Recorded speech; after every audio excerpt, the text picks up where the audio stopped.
साथियों नमस्कार। मैं प्रयागराज की इस धरती से, संगम के पावन तट से आपका प्यारा दोस्त डॉक्टर श्रीवास्तव उत्तर प्रदेश की शिक्षा की राजधानी कहे जाने वाली इस प्रयागराज से पूरे विश्व का स्वागत करता हूँ। इलेक्ट्रोहोम्योपैथी के हमारे सभी चिंतक आप सब लाइन पर आ गए हैं। मैं देख रहा हूँ आपकी संख्या लगभग 55 से ऊपर हो चुकी है और आप सब ऑनलाइन हमारी प्रतीक्षा कर रहे थे दोपहर 1 बजे से, क्योंकि एसोसिएशन की बैठक हमने बुला रखी थी 11 बजे और इस कारण से हम आपके बीच 10 मिनट विलम्ब से हैं। इसके लिए हम क्षमा चाहते हैं। आज इससे पहले कि हम इस कार्यक्रम को आरंभ करें, जैसा कि आपको पहले से सूचित है, दीपावली के पूर्व ही डॉक्टर प्रमोद शुक्ला जी ने हमारे उस वीडियो पर तत्काल अपनी एक नोटिस जारी की थी कि प्रयागराज में 14 नवंबर को इलेक्ट्रोहोम्योपैथी की दवाओं की वास्तविकता और उसके ड्रग स्ट्रेंथ पर अगर किसी को कोई संदेह है या एंजाइम्स थ्योरी पर, इन दवाओं को एंजाइम्स मानने में अगर किसी के दिमाग में कोई भी शंका है तो वो इस मंच पर आकर के आमने सामने अपनी बातों को रख सकते हैं। हम लोगों ने विनम्रतापूर्वक सभी से अनुरोध किया था, जैसा कि आप सब ने हमारे इस पेज पर, हमारे जो नए साथी इस समय दिख रहे हैं, कुछ नए साथी भी दिख रहे हैं, मैं आप सब से अनुरोध करूंगा कि हमारे पेज DR श्रीवास्तव बस्ती को फॉलो करें ताकि आपको लाइव प्रसारण रोज रात में 9 बजे मिलता रहे। और अगर आप हमारे YouTube चैनल के श्रोता हैं तो हमारे DR श्रीवास्तव इलेक्ट्रोहोम्योपैथी को सर्च करें, सब्सक्राइब करें और लाइक करें, जिससे आप लगातार इलेक्ट्रोहोम्योपैथी की हर बातों को जानकारी आप तक पहुंचती रहे। जब धनतेरस के दिन जो एक इंटरव्यू जारी किया था स्टोरी विगनर चैनल ने, और उस पर एक हमारे युवा साथी ने अपना इंटरव्यू दिया था, उस इंटरव्यू के परोक्ष में मैंने धनतेरस को बहुत दुखी मन से उनके तमाम सवालों को जवाब दिया था, जिसमें उन्होंने कहा था कि इलेक्ट्रोहोम्योपैथी जीव विज्ञान से संबंधित इसका नहीं है, ये भौतिक शास्त्र से संबंधित है। और उस पर मुझे बहुत कष्ट हुआ और मैंने अपना पूरा स्टेटमेंट जारी किया जो लगभग 32 मिनट का चला। और उसको सुनने के बाद प्रमोद शुक्ला जी ने तत्काल उसी वीडियो के जारी होने के बाद उन्होंने आमंत्रित किया कि जिनको भी कष्ट है या समझ नहीं पा रहे हैं वो प्रयागराज आ सकते हैं। लेकिन आज वो लोग जो आलोचना कर रहे थे, उन लोगों ने एक खास लोग मिल करके इलेक्ट्रोहोम्योपैथी को दिग्भ्रमित करने में एक अपना मुहिम बना रखे हैं, जिनको इलेक्ट्रोहोम्योपैथी से कुछ लेना देना नहीं है। इलेक्ट्रोहोम्योपैथी का विरोध वो लोग कर रहे हैं जो अन्य चिकित्सा पद्धतियों की बैसाखी पर अभी भी चल रहे हैं। वो इलेक्ट्रोहोम्योपैथी में विशुद्ध रूप से ना अपने आप को संकल्पित कर पाए हैं और न उनका कोई लक्ष्य इलेक्ट्रोहोम्योपैथी को आगे बढ़ाने का। केवल तर्क वितर्क फेसबुक, व्हाट्सएप, सोशल मीडिया पर करके वो अपने आप को या अपने किसी व्यक्ति की जय जयकार करने में लगे रहते हैं। हमारे तमाम साथियों ने फिर उनके विरोध में लिखना शुरू किया था और उसके बाद विशेष करके एक विशेष ग्रुप जो लिख रहा था वो अब तो नजर नहीं आ रहा, लेकिन उन्हीं के कारण आज इस कार्यक्रम को यहाँ लगाना पड़ा। तो आइए हम शुरू करते हैं अपने मूल विषय को। हमारा आज का विषय है कि इलेक्ट्रोहोम्योपैथी में जो विभिन्न मैटेरिया मेडिका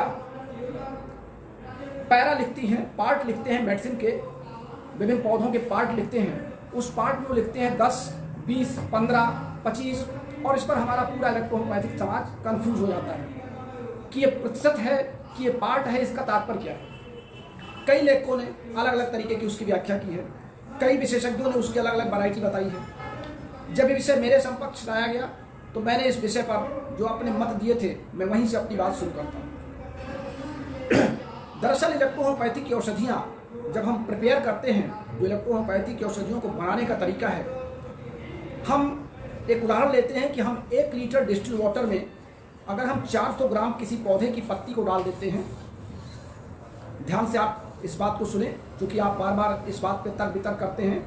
हम अगर 1 लीटर डिस्टिल वाटर में 400 ग्राम किसी पौधे की पत्ती डालते हैं, जिस पौधे की दवा हमको प्राप्त करनी है, तो हम क्या करते हैं, सुबह 7 बजे से लेकर के 11 बजे तक की धूप, हालांकि इसके विशेषज्ञ हमारे डॉक्टर दिनेश पांडे जी बैठे हुए हैं, वो ज़्यादा इसके बारे में बताएंगे। 11 बजे तक की धूप में जो अल्ट्रावायलेट की रेज बाद में आती है, उस पर इंफ्रारेड की जो सूर्य की प्रकाश की किरणें आती हैं, वो 37 डिग्री टेम्परेचर के आसपास, उससे जब 37 से टेम्परेचर बढ़ने लगता है तो ये हमारी दवाओं का बनना बंद हो जाता है और दवाएं फिर उस पर बैड इफेक्ट करती हैं। इसलिए हम कोशिश करते हैं 25 से 32 डिग्री 35 डिग्री तक अधिकतम हम तापमान पर छत पर इसको रखते हैं और शाम को हम इस दवा को हटा लेते हैं। यानी हम सूर्य के प्रकाश की, सुबह की किरणों का प्रयोग अपनी दवा बनाने में करते हैं। और तब कब तक करते हैं, ये भी एक सवाल है। जब वो पत्ती अपने मूल रूप को बदल दे, यानी वो पत्ती सड़ जाए, गल जाए, कट फट जाए या उसका कलर चेंज हो जाए और नीचे हम देखते हैं कि उस 1 लीटर के पानी में जो हमने डिस्टिल वाटर रखा था वो ट्रांसपेरेंट हमको नीचे दिखाई पड़ रहा है। कुछ हो सकता है मटमैला भी हो, अगर हमने पत्ती में कहीं कोई गर्द वगैरह आ गई है, उस जार को हम शीशे के कवर से ही ढकते हैं। यानी शीशे की कवर इसलिए रखते हैं ताकि सूर्य की रोशनी उस पर पड़ती रहे। फिर जब वो पत्ती सड़ जाती है तो हम उस पत्ती के पार्ट को अलग कर लेते हैं। हमारा डिस्टिल वाटर का लेवल कुछ कम हो गया होगा, कुछ डिस्टिल वाटर उन पत्तियों के अंदर एब्जॉर्ब हो गया होगा, हम उसको छान के अलग करते हैं। फिर हम 400 ग्राम की पत्ती को उसमें और डाल देते हैं। और इस तरह की प्रक्रिया हम तब तक करते हैं जब तक वो पत्ती हमको मूल रूप में उसी तरह हरी प्राप्त न हो जाए। ये है इलेक्ट्रोहोम्योपैथी की दवा बनाने का प्रोसीजर। जब हम डिस्टिल वाटर को प्राप्त कर लेते हैं, यानी जब आखिरी समय वो आता है, मान लीजिए हमको 3 बार 4 बार 5 बार वो पत्ती डालनी पड़ती है और लास्ट स्टेज पे हमको पत्ती उसी तरह मिल जाती है जैसे हमने डाला था। फिर हम देखते हैं अगर वो 20 दिन पड़ी रहे तो उसमें कोई परिवर्तन नहीं आता है। इसका तात्पर्य ये नहीं होता है कि हमको, बहुत से लोगों की एक कल्पना है, मैं यहीं पर इसको स्पष्ट कर दूँ कि इसमें आर्ट फोर्स आ गया है। इलेक्ट्रोहोम्योपैथी में विज्ञान के स्तर पर आर्ट फोर्स को मान्यता नहीं दी गई है। आर्ट फोर्स हमारी 2300 वर्ष पुरानी एक परिकल्पना थी, हाइपोथेसिस थी, ये वैज्ञानिक सत्यता नहीं थी। अभी मैं उस पर चर्चा कर लेता हूँ। तो हमने उसमें सूर्य की किरणों के फोटान प्राप्त किए हैं।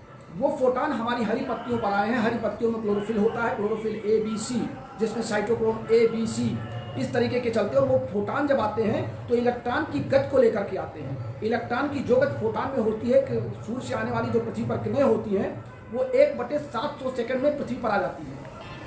1/700 सेकंड में वो पृथ्वी पर आने के बाद फोटान अपना काम शुरू कर देता है।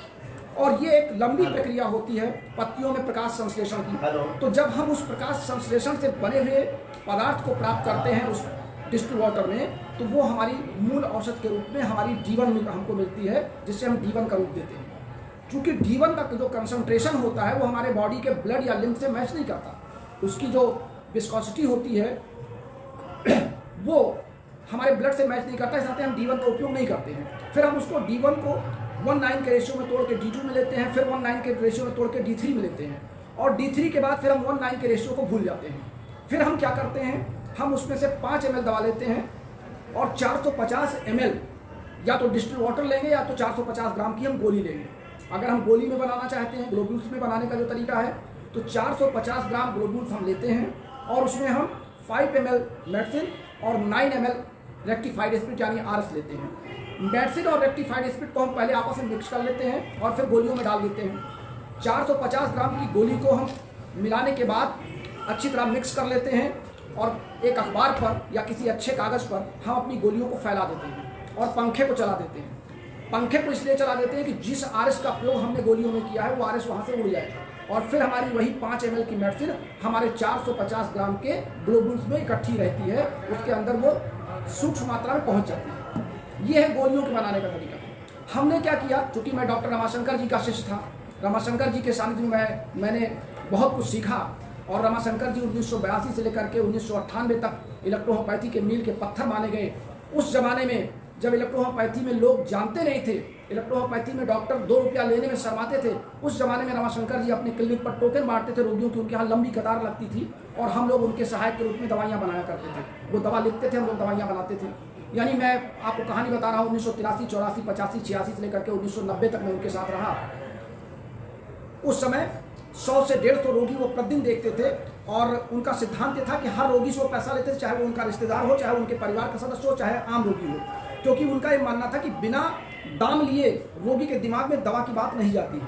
क्योंकि मानसिक रूप से भी हमको रोगी को इस बात के लिए तैयार करना पड़ता है कि ये दवा हमारे लायक है और हमने इसको पैसा दे करके लिया है, ये हमारे लिए काम करेगी और डॉक्टर ने पूरे मनोयोग से हमको दवा दिया। उनका ये भी सिद्धांत था कि आपके कोई परिचित आ जाए या कोई बहुत बड़ा आदमी आ जाए तो भी आप उसको लाइन में जहाँ उसका नंबर वहीं बैठा दीजिए। अगर आपने 10 रोगी आपके लाइन में बैठे हुए और आपका कोई विशेष मित्र आ गया और आपने 10 रोगियों को रोक करके अपने मित्र को देखना शुरू कर दिया, तो वो 10 आपके ऊपर अविश्वास करने लगते हैं कि आपने हमारी प्राथमिकता को छोड़ करके अपने मित्र की प्राथमिकता को दिया है। ये भी एक चिकित्सक का दायित्व होता है कि पहले आए पहले पाएगा जो सिद्धांत है वो चिकित्सक के यहाँ भी लागू होता है। इमरजेंसी केस को छोड़ के, इमरजेंसी में हो सकता है कि 10 लोग सामान्य रोगी बैठे हुए हैं और कोई ऐसा रोगी आ गया जिसको हमको तत्काल अटेंड करना जरूरी है, वो तो ठीक है। लेकिन कभी कभार ऐसा होता है कि हमारी डिस्पेंसरी में हमारे मित्र आ गए या कोई ऐसे आदमी आ गए जिनको ये कहा जाता है हटिए हटिए आप लोग पहले इनको देख लें। ये बात भी हमारे डॉक्टर के जहन में नहीं आना चाहिए। ये रमाशंकर जी का सिद्धांत था। तो मैंने उनके साथ बहुत कुछ सीखा। वहीं पे हम लोगों ने देखा कि अगर गोली के अलावा हम इसको डिस्टिल वाटर में कन्वर्ट करना चाहें तो फिर क्या करें। तो मैंने उनके साथ एक प्रयोग किया कि अगर हम 450 ग्राम गोली ना लेकर के इसको 450 ml के डिस्टिल वाटर में कन्वर्ट कर दें तो इसका रिजल्ट क्या रहेगा।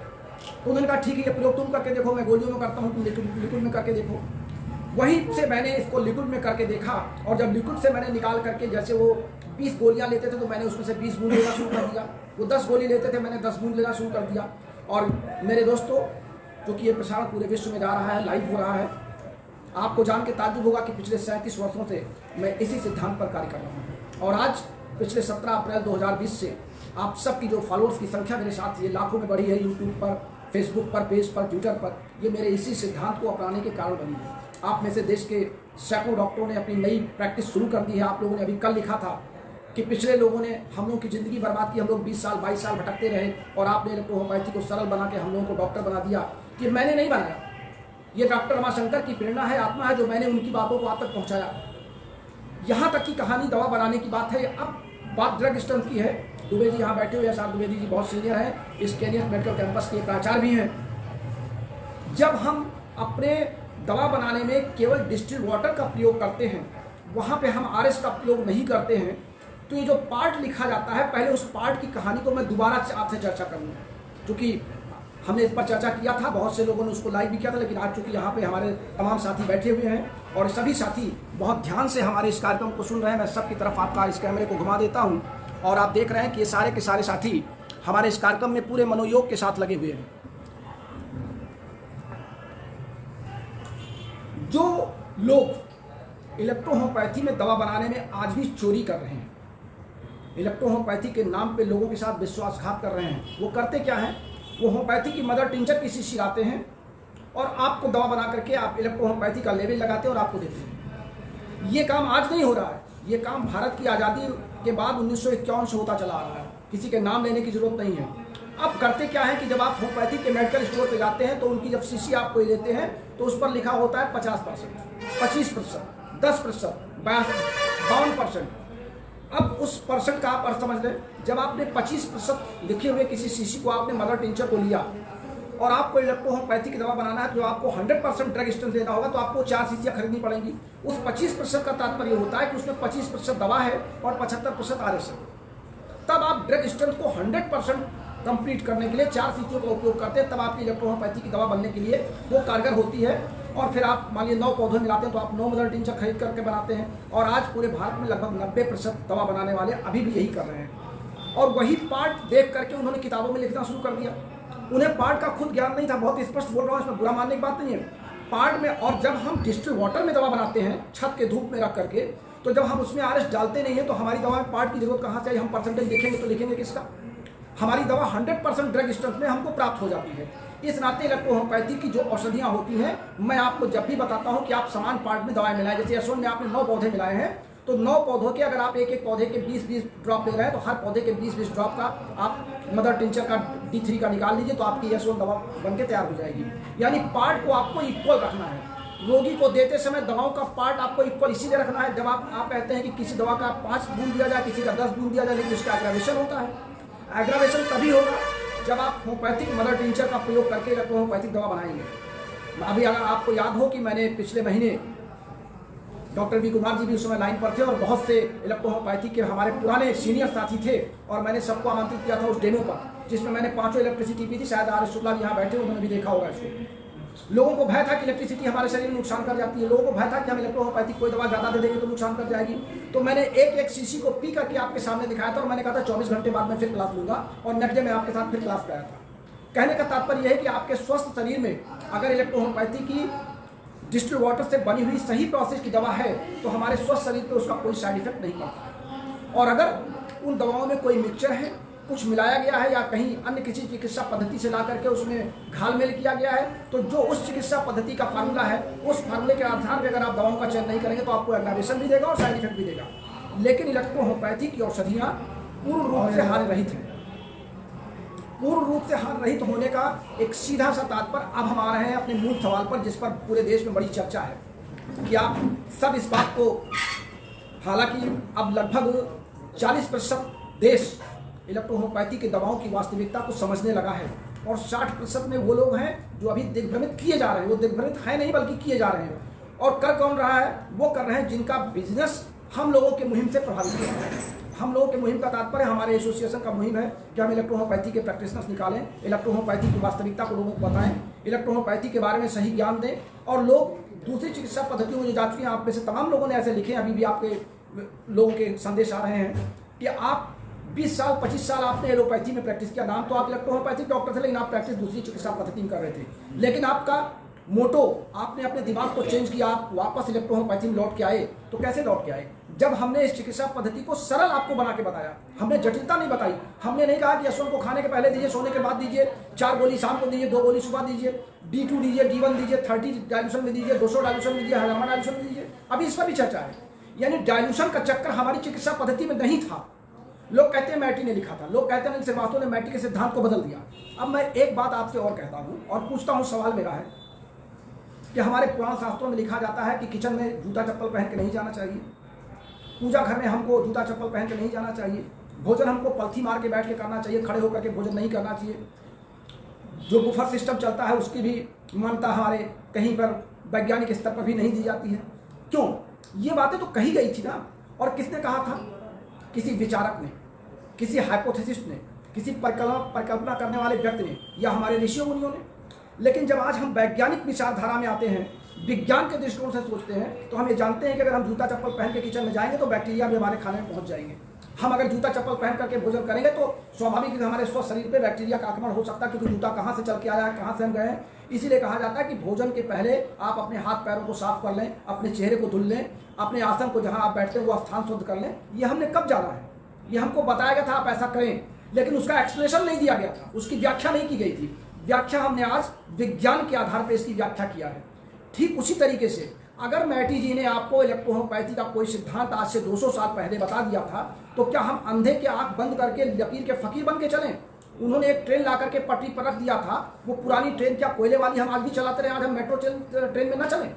हमारा मानना यह है कि हम विज्ञान के दृष्टिकोण से इलेक्ट्रोहोमोपैथी के सिद्धांतों को, उनकी बातों को मनन करके, खोज करके, तब हम कोई बात को चिंतन करें कि आखिर इलेक्ट्रोहोमोपैथी में मैटी जी ने इलेक्ट्रो शब्द और होमो शब्द का चयन क्यों किया। अगर आज मैं कहता हूं कि इलेक्ट्रो शब्द का जो चयन उन्होंने किया था, उनको विज्ञान, उस समय विज्ञान बहुत प्रगति नहीं रहा होगा, उनको लगा कि ये बिल्ली की तरह बहुत तेज काम करती है, बस उन्होंने एक व्याख्या कर दिया कि त्वरित गति से कार्य करती है। आज जब हम विज्ञान के दृष्टिकोण से त्वरित की व्याख्या करते हैं, तो त्वरित शब्द हमारे शरीर के प्रत्येक कोशिकाओं में केवल इलेक्ट्रॉन मिलता है, क्योंकि इलेक्ट्रॉन ही हमारे शरीर में 1/300 सेकंड में पूरे शरीर के 4 चक्कर लगा लेता है। अन्य कोई ऐसा सिस्टम नहीं है। और जैसे हम इन दवाओं को देते हैं तो इसका इंस्टेंट रिजल्ट शुरू होता है। इंस्टेंट रिजल्ट इसीलिए शुरू होता है कि हम ये दवाएं जैसे ही हमारे तंत्रिकाओं पहुंचती हैं, तो तंत्रिकाओं के ईसीएफ में सोडियम आयन के साथ लद करके इनके इलेक्ट्रॉन आगे बढ़ने लगते हैं, और वो इलेक्ट्रॉन जाकर के पोटेशियम आयन से अपने आप को इंटरचेंज कर देते हैं, और जहां पर टारगेट होता है हमारा, वहां पे ये पहुंच करके क्या करती हैं, ये उनको जाकर के मोटिवेट करती हैं, एज ए कैटलिस्ट उनको प्रेरित करती हैं, और हमारे किसी भी फिजियोलॉजिकल एक्टिविटीज में हमारी ये दवाएं भाग नहीं लेती। सबसे बड़ा साइड जो हम आपको बता रहे हैं उसको फिर से नोट कर लें कि ये दवाएं हमारे किसी भी शरीर के एक्टिविटी में भाग नहीं लेती, क्योंकि अगर ये भाग लेती तो इन दवाओं की संख्या असीमित होती। अगर ये हमारे एक्टिविटी में भाग लेती तो इन दवाओं का साइड इफेक्ट होता, लेकिन इन दवाओं का साइड इफेक्ट नहीं होता है। उसका एक सीधा सा कारण है कि ये दवाएं पौधों की जीवित कोशिकाओं में पाए जाने वाले एंजाइम्स हैं। अब बहुत से लोग सवाल करते हैं कि डॉक्टर ने ये बताइए कि कोशिकाओं में तो बहुत से एंजाइम पाए जाते हैं, हजारों एंजाइम पाए जाते हैं, आपने किस एंजाइम्स को चुन लिया इलेक्ट्रोहोमोपैथिक दवा के रूप में? सवाल आपके मन में भी आ रहा होगा, जो हमारे यहाँ साथी बैठे उनके मन में आ रहा होगा। जब हम किसी दवा को बनाते हैं, जैसे हमने अभी आपको उदाहरण दिया कि 1 लीटर डिस्टिल वाटर में हमने 400 ग्राम पत्ती डाल दी, जब हम उन पत्तियों को लेते हैं तो उस पत्ती में मौजूद सारे के सारे एंजाइम, चाहे वो 100 एंजाइम्स उस पत्ती में हो, चाहे वो 2000 एंजाइम्स उस पत्ती में हो, वो सारे के सारे एंजाइम्स हमारे दवा के रूप में हमारे उस जो हमारा अर्क मिलता है, जो टीचर हमको मिलता है D1 का, उसमें आ जाता है। लेकिन जब हम उसका सेवन करते हैं एज ए मेडिसिन, तो हमारे शरीर में चूंकि एंजाइम्स की विशेषता क्या होती है ये भी आप समझ लें। एंजाइम्स की थियरी आप घर में पढ़ें, बायोकेमिस्ट्री में एंजाइम्स की व्याख्या है। हम एक साथ 5000 एंजाइम्स को आपस में मिला करके हिला के रख दें, वो आपस में प्रक्रिया नहीं करती, वो आपस में क्रिया ही नहीं करती। एंजाइम की सबसे बड़ी विशेषता है कि वो आपस में क्रिया नहीं करते, और आपस में अगर क्रिया करते तब तो हमको दवा के रूप में चुनने में बहुत समय लग जाता, फिर हम इलेक्ट्रोहोमोपैथी में इस दवा को बिल्कुल गारंटी के साथ एंजाइम्स ना कह पाते। पहली बात तो एंजाइम्स हम इसलिए कहते हैं कि एंजाइम्स, हजारों प्रकार के एंजाइम्स आपस में कोई एंटी रिएक्शन नहीं करती, और हर एंजाइम का एक स्पेसिफिक वर्क होता है। वो जिस क्रिया को प्रेरित करती है केवल वही एंजाइम जाकर के हमारे टारगेट सेल को प्रभावी करेगी, अन्य एंजाइम तो वहाँ पे सबसाइड रहेगी।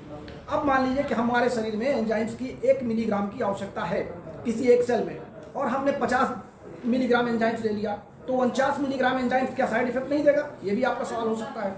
अब उसके बारे में भी आपको मैं व्याख्या दे दूँ। एंजाइम्स की जितनी मात्रा हमारे टारगेट सेल को जरूरत होती है, एंजाइम उतनी ही मात्रा में, सूक्ष्म मात्रा में अपना काम संपन्न कर लेता है।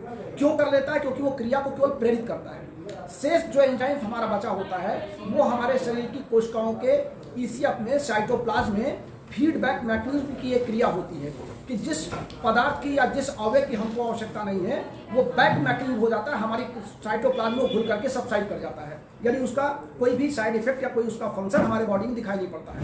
इसीलिए हम विभिन्न दवाओं को मिला करके जब सेवन करते हैं तो हमारे पास अगर 200 से अधिक एंजाइम शरीर में पहुंचे और हमको सिर्फ एक एंजाइम की आवश्यकता है हमारे किसी फोड़ा को ठीक करने में, बुखार को ठीक करने में, डायरिया को ठीक करने में या कैंसर को ठीक करने में, तो केवल वही एंजाइम्स काम करेंगे जिसकी हमको जरूरत है टारगेट सेल की। शेष एंजाइम्स हमारे बॉडी में सबसाइड कर जाएंगे, उनका कोई साइड इफेक्ट नहीं दिखाई पड़ेगा। और इसीलिए मैं बार बार अपने उन साथियों से सवाल करता हूँ जो बड़े बड़े दावे करते हैं, कहते हैं बायो एनर्जी है, ये फिजिक्स है, यानी चिकित्सा शास्त्र को फिजिक्स से जोड़ देते हैं, चिकित्सा शास्त्र को बायो एनर्जी से जोड़ देते हैं। अब एनर्जी पर मैं 2 लाइन कहूँगा, ज़्यादा तो नहीं कहूँगा। एनर्जी मीन ऊर्जा, और ऊर्जा अगर हम ये कहते हैं कि हमारी दवाएं ये बायो एनर्जी हैं, ये ऊर्जा है, तो जरा ऊर्जा को बताने वाले या ऊर्जा का एक्सप्रेशन देने वाले हमारे वो विद्वान साथी हमको बताएं कि क्या ऊर्जा अगर हम शरीर में ज़्यादा पहुंचा दें, हमारे एस आर द्विवेदी जी बैठे हैं, अगर हम इनके कंधे पर एक गर्म हीटर रख दें तो क्या ये उछल नहीं जाएंगे? या हम इनको ऊर्जा के रूप में अभी हम कह दें कि दुबे जी आपको हम 10 पैकेट ग्लूकोज पिला रहे हैं, आज हम आपको अधिक ऊर्जा दे रहे हैं, आप स्वस्थ हो जाएंगे, तो क्या उसका साइड इफेक्ट इनके शरीर पर होगा या नहीं होगा? बिल्कुल होगा। इसलिए होगा कि एनर्जी की एक लेवल है। हमारे विभिन्न चिकित्सा पद्धतियों में जो तमाम तरह के एनर्जी कैप्सूल खिलाए जाते हैं, अगर वो ज़्यादा हो जाए तो हमारे शरीर पे दाने निकल आते हैं, छाले पड़ जाते हैं, हम किसी अन्य रोग के शिकार हो जाते हैं, वो साइड इफेक्ट होता है। क्योंकि एनर्जी की एक निश्चित मात्रा ही हमको पर्टिकुलर बॉडी में हमारे एब्जॉर्ब करने की क्षमता है और वो सबसाइड नहीं होता। एंजाइम्स सबसाइड कर जाएंगे, या बंद कर दो, एंजाइम सबसाइड लाइव हो गए होंगे, लेकिन एंजाइम सबसाइड कर जाएंगे, लेकिन हमारा एनर्जी सबसाइड नहीं करेगा। एनर्जी का लेवल कम होगा तो वो काम नहीं दिखाएगा, और एनर्जी का लेवल ज़्यादा हो जाएगा तो उसका साइड इफेक्ट दिखाएगा। इस नाते हम इलेक्ट्रोहोम्योपैथी के दवाओं को अगर बायो एनर्जी कहते हैं तो बायो एनर्जी का साइड इफेक्ट कैसे होता है इस पर आपकी व्याख्या नहीं आ पा रही है। अगर आप एक तरफ कहते हैं कि दवाएं पूर्ण रूप से हानि रहित हैं, तो हानि रहित इसीलिए है क्योंकि ये एंजाइम्स हैं, क्योंकि एंजाइम्स हानि रहित ही होते हैं। एंजाइम्स कभी कोई हानि नहीं पहुंचाता, विटामिन हानि पहुंचाते हैं। विटामिन से आपके शरीर में शरीर की ज़्यादा मात्रा हो जाएगी तो आपको उसका साइड इफेक्ट दिखेगा, विटामिन कम हो जाएगा तो रोग दिखेगा। पहले लोग कहते थे विटामिन की अधिकता से रोग नहीं होते, लेकिन अब न्यू ब्रांच आप जो थीसिस आई है, जो नए साइंटिस्ट के विचार आए हैं, उसमें हुआ कि अगर विटामिन की मात्रा बढ़ जाएगी, मैं तो बायोलॉजी का लेक्चर रहा हूँ 20 साल, उसके बाद मैं प्रिंसिपल बना, तो मैंने भी इसको स्टडी में देखा कि अगर विटामिन की मात्रा बढ़ जाएगी तो भी आपके शरीर में रोग हो रहे हैं। इसके अलावा आप कार्बोहाइड्रेट आपके शरीर में ज़्यादा पड़ जाएगा तो उसका भी आपको साइड इफेक्ट होगा। फैट पड़ जाएगा तो आपकी बॉडी में उसका असर पड़ेगा, तमाम तरह के रोग आपके बॉडी में होंगे। पानी की मात्रा कम हो जाएगी तो भी आपके शरीर में तमाम साइड इफेक्ट पड़ेंगे। लेकिन एंजाइम्स ही एक ऐसी प्रक्रिया है जीवित कोशिकाओं में पाई जाने वाली और जीवित कोशिकाओं के संपर्क में आने वाली, जिसका कोई साइड इफेक्ट आज तक देखा नहीं गया। इसी कारण मैं बार बार जोर देता हूँ कि इलेक्ट्रोहोम्योपैथी की औषधियाँ एंजाइम्स हैं। और ये मैंने नहीं कहा, ये डॉक्टर रमाशंकर जी ने कहा कि नहीं कहा, उसके पहले किसी ने कहा कि नहीं कहा, मैं नहीं जानता। लेकिन मैंने जब एंजाइम्स पर मुझे कोर्ट की नोटिस दी गई, हमारे तमाम विद्वान साथियों ने मेरे साथ कानूनी कार्रवाई तक की मुझे नोटिस दे दी और कोर्ट में तलब करने की नोटिस दी, तो मैंने सोचा कि क्या मैं अकेला एंजाइम थ्योरी को मानने वाला हूँ या कुछ और है। तो हमारे जो चाहने वाले साथी लोग थे उन्होंने पूरे देश में सर्च करना शुरू किया और कई 5-6 राइटरों की किताबें हमको उन्होंने भेजा कि देखिए आपसे पहले इन लोगों ने 5 ही लाइन चर्चा की, लेकिन एंजाइम्स की चर्चा की है। इन्होंने भी चर्चा किया कि दवाएं एंजाइम्स के रूप में काम करती है, दवाएं एंजाइम्स होती हैं। तो मैंने उन राइटर्स की भी कलेक्शन किया और फिर मैंने कोर्ट के में जवाब देने के लिए जब उन पत्रों को रखा और मैंने उनके वकील को जवाब दिया, तो फिर वकीलों की नोटिस का तीसरा नोटिस आना बंद हो गया। 2 नोटिस मुझे मिली थी और तीसरी नोटिस में सब लोग हाथ पैर रख के बंद कर दिए। यानी कहने का तात्पर्य है कि इलेक्ट्रोहोम्योपैथी में विभिन्न शिक्षा संस्थानों ने भी एंजाइम्स की चर्चा अपनी किताबों में उससे पहले कर दी थी। मैंने तो अपनी किताब 2021 में जारी किया, अभी पिछले साल यहीं प्रयागराज में। उसके पहले कई संस्थाओं ने एंजाइम थ्योरी की चर्चा की थी। रमाशंकर जी से चाहे हो सकता है सुन करके किया हो या रमाशंकर जी की कुछ लिटरेचर उनको मिल गए हो, लेकिन चर्चा है उन किताबों में। ये मैं अकेला नहीं कह रहा हूँ। हाँ, उन किताबों में आने के बाद एंजाइम थ्योरी को दबा दिया गया। दबा इसलिए दिया गया कि कुछ लोगों के बिजनेस प्रभावित हो रहे थे और बिजनेस में हमेशा चोरी होती है, बेईमानी होती है। बिजनेस में स्वतंत्रता या पवित्रता बहुत कम लोग दर्शाते हैं। हम लोगों ने ये मन बनाया कि नहीं, अब एंजाइम्स को आगे प्रमोट करना है, बताना है कि इसका साइड इफेक्ट क्यों नहीं होता है। मैं पूरे भारत के चिकित्सकों को यह आवाहित कर रहा हूँ अपने प्रसारण के माध्यम से कि अगर आपके पास इलेक्ट्रोहोम्योपैथी की असली दवा है, मैंने तो मैपो की दवा और हिसार की दवा और एक भोपाल की दवा थी, मैंने उन तीनों कंपनियों की दवाओं का सेवन करके आपके सामने दिखाया था। अगर इलेक्ट्रोहोम्योपैथी की औषधि आप एक बोतल पी लें और आपके शरीर में उस एंजाइम्स की जरूरत नहीं है, तो आपके शरीर में कोई रिएक्शन नहीं करेगी, आपके शरीर में कोई साइड इफेक्ट नहीं करेगी। लेकिन अगर उसमें किसी भी चिकित्सा पद्धति की कोई अन्य औषध मिलाई गई है या आरएस की मात्रा बढ़ाई गई है, तो उसका साइड इफेक्ट कहीं ना कहीं आपको दिखाई जरूर पड़ेगा। और यही कारण है मेरे दोस्तों कि इलेक्ट्रोहोम्योपैथी की दवा हानि रहित होती है। मैं बार बार इस बात पर जोर देता हूँ। हमारे वो साथी जो फिजिक्स की बात कर रहे थे, उनको आज यहाँ आमंत्रित किया गया था, वो नहीं आए।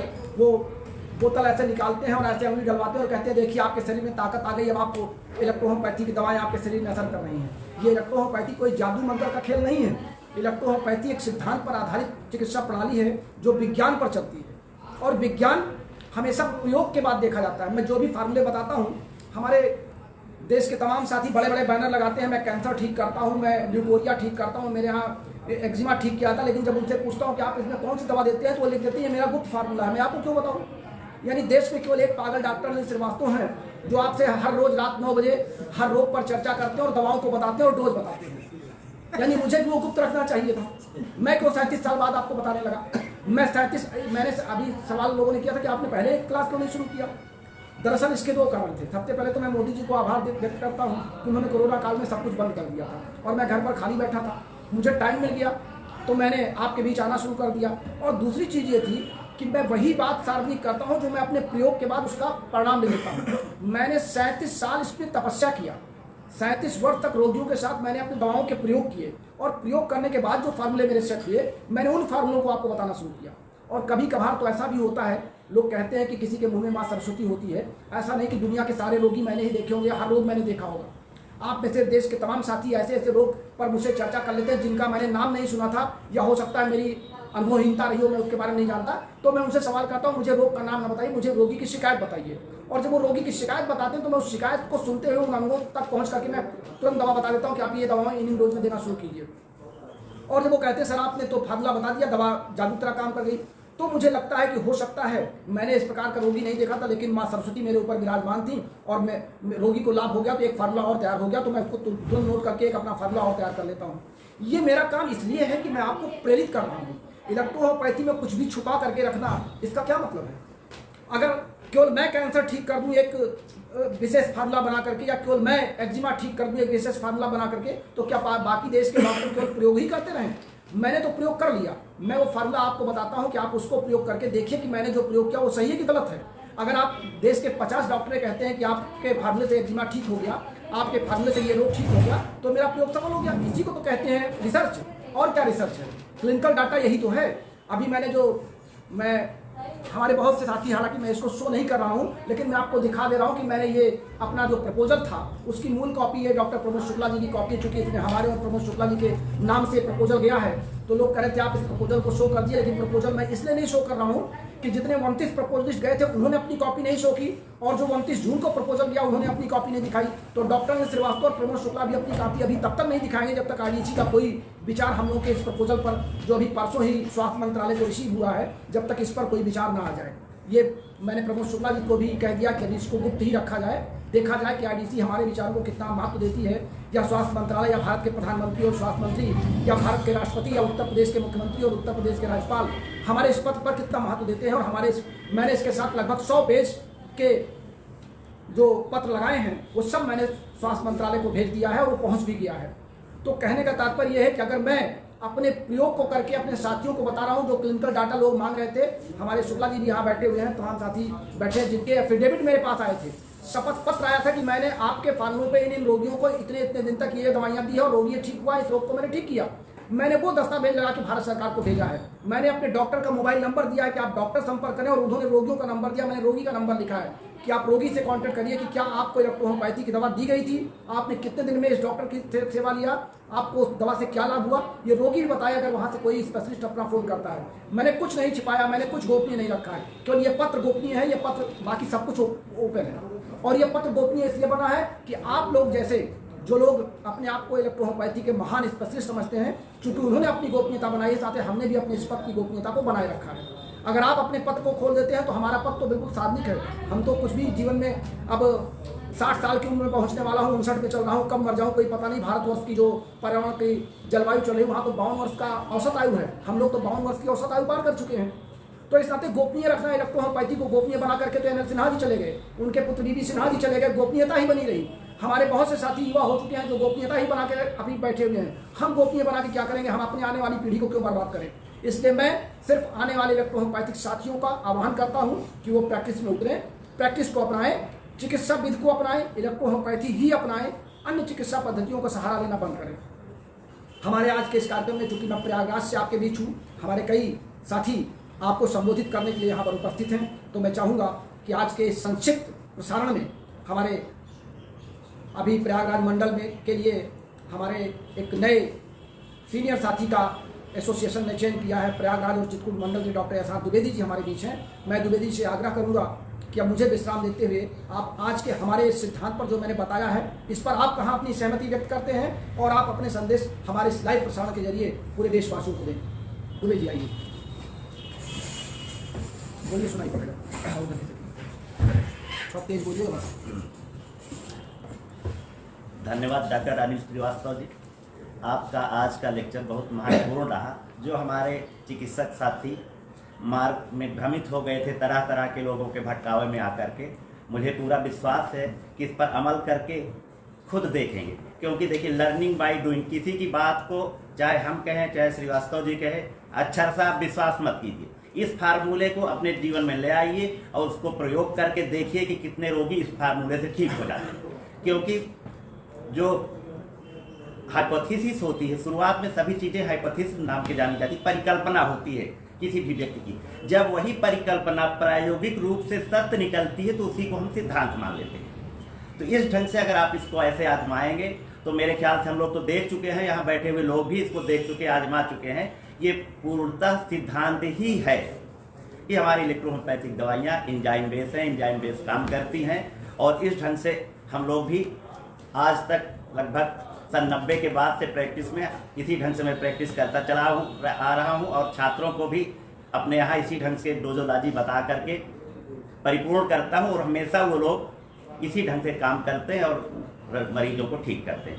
दूसरी बात, हमारी दवाइयों को प्रयोग करने के लिए आपको फिजियोलॉजी का ज्ञान बहुत जरूरी है। जब आप फिजियोलॉजी नहीं जानेंगे तो विकृति के विषय में नहीं जान सकते। जैसे कि हमारे क्या लक्षण है, तो उसमें हमें देखना पड़ेगा, हमें कार्डिनल सिम्टम्स के विषय में जानकारी चाहिए कि कुछ लक्षण है, जैसे हमको अस्थमा हो रहा है, ब्रीथलेसनेस है, तो हमें जानना पड़ेगा कि हार्ट की वजह से है कि लंग की वजह से है, either it is due to the respiratory system और due to the cardiac system. तो इस ढंग से अगर आप फिजियोलॉजिकल और क्लिनिकल दोनों तरह से डायग्नोसिस बना करके मरीज का ट्रीटमेंट करेंगे तो मुझे आशा नहीं पूर्ण विश्वास है आप एक सफल चिकित्सक के रूप में इस जनमानस को लाभ देते हुए खुद को और समाज को गौरवान्वित और सुशिक्षित बनाने के साथ साथ सबको स्वास्थ्य लाभ भी भरपूर देंगे। यही हमारी शुभकामनाएं है। आप लोग इस पर अमल करें और देखें। धन्यवाद।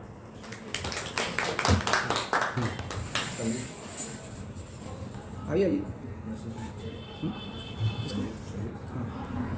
हमारे बीच में हमारे एक युवा इलेक्ट्रोहोम्योपैथिक चिकित्सक साथी संजीव शुक्ला जी हमारे बीच में हैं, जो बिहार से चल के इस कार्यक्रम के लिए आए हैं और बहुत अच्छा काम कर रहे हैं। इनके कई सिद्धांत कई सेमिनारों में हम लोगों ने देखे हैं, हमारे युवा साथी हैं। मैं सीधे इनकी तरफ आपको मोड़ दे रहा हूं और आप इनके विचारों को सुनें।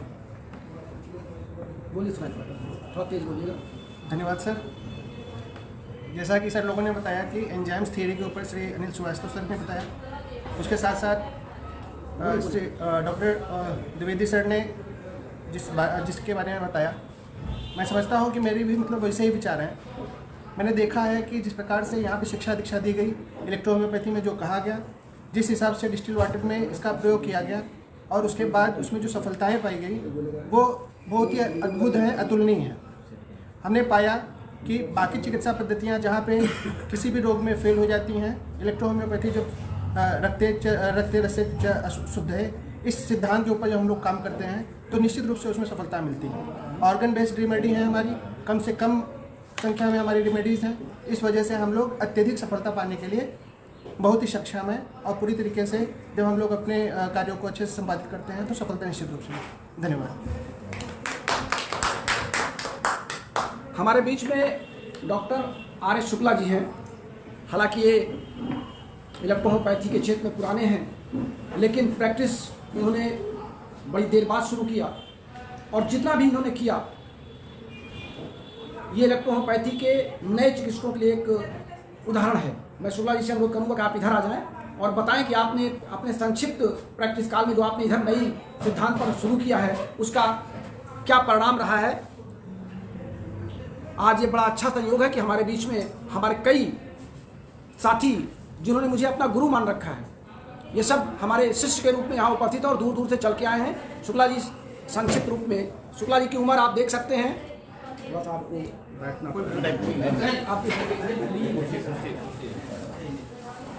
क्योंकि इसको ऊंचा करेंगे तो इसका स्टैंड, इसका पिन गिर गया ना, लेकिन इसको ऊंचा कर देता हूँ, पिन गिर गया।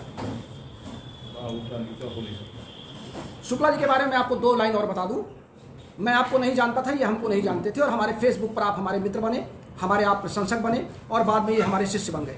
और जो फार्मूले या जो तौर तरीके मैंने इलेक्ट्रोहोम्योपैथी में आप सब तक पहुँचाए उसी का पालन आपने भी किया और बहुत ही अच्छे रोगों पर इन्होंने कई अपने केस ठीक किए और लगातार मेरे संपर्क में बने रहते हैं। अब आप शुक्ला जी के विचार स्वयं सुन लें।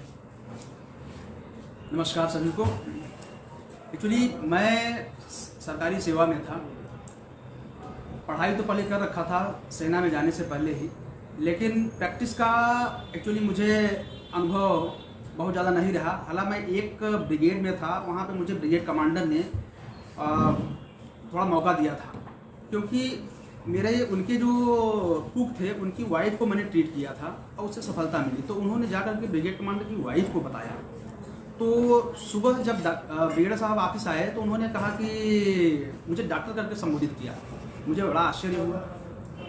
मैंने सारी जब बातें हुई तो उन्होंने मुझे एक मिलिट्री हॉस्पिटल में एक टी रूम में मुझे उसको खाली करा करके जो है ना मुझे बोला कि हफ्ते में एक दिन संडे को समय निकाल करके 2 घंटे का आप समय दिया करिए। और फिर मैंने ट्रीटमेंट शुरू किया, काफ़ी लोगों को फ़ायदा हुआ। फिर सेना की जो नौकरी है ज़्यादा से ज़्यादा 2.5 साल या 3 साल के बाद जो है ना ट्रांसफरेबल है, ट्रांसफ़र होती रहती है। तो उसके बाद और जगह मौका नहीं मिला, क्योंकि सेना में हमेशा एलोपैथी विधा से जो है ना ट्रीटमेंट किया जाता है, तो और दूसरी विधा का जो है ना वहाँ पे उपयोग नहीं होता है। तो उतना जो है ना हमें नहीं मिल पाया एक्सपोजर। जब मैं रिटायर हुआ तो मैं थोड़ा सा जब इस फील्ड में आया तो मुझे जो है बड़ा कभी कभी जो है डाइल्यूशन और इस तरह की जो है ना चीज़ों में, पोटेंसी डाइल्यूशन, इस तरह की जो है ना बातों में मैं थोड़ा सा दिग्भ्रमित रहा। अब संजोग से कोरोना आया और अनिल श्रीवास्तव सर का जो है ना मैंने वीडियोज वगैरह देखे, उनके लेक्चर्स वगैरह सुने, तो एक अच्छा कॉन्फिडेंस जो है ना मुझे बिल्डअप हुआ। और अब मैं अपने घर के पास ही जगह है नैनी प्रयागराज में, वहाँ पे प्रैक्टिस करता हूँ और इनके बताए हुए सिद्धांतों का अनुसरण करते हुए मैंने अपने पेशेंट्स के ऊपर जो है ना प्रयोग किया और सफलता जो है ना मुझे 70% से 80% के बीच में पेशेंट्स को जो है ना मिल रही है। ये बड़ा अच्छा सौभाग्य है कि हम लोग उस विधा से जुड़े हुए हैं जो सरल और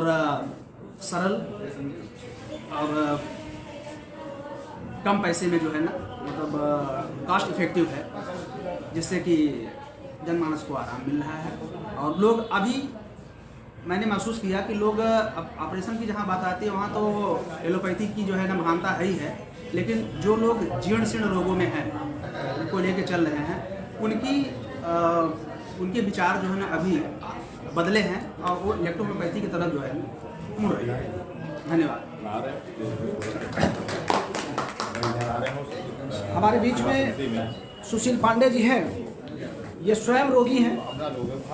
रोगी का मतलब ये इलेक्ट्रोहोम्योपैथी के रोगी हैं। इनको इलेक्ट्रोहोम्योपैथी में कुछ न कुछ करने का नशा है, और जिसको नशा हो जाए तो उसको रोग बन लेता है, और फिर ये अपने इलाज के लिए मेरे संपर्क में आते हैं। सुशील पांडे जी, ये सब छोड़ो यार, मैं आपको बुला रहा हूँ तो आप बोलते लगे हैं।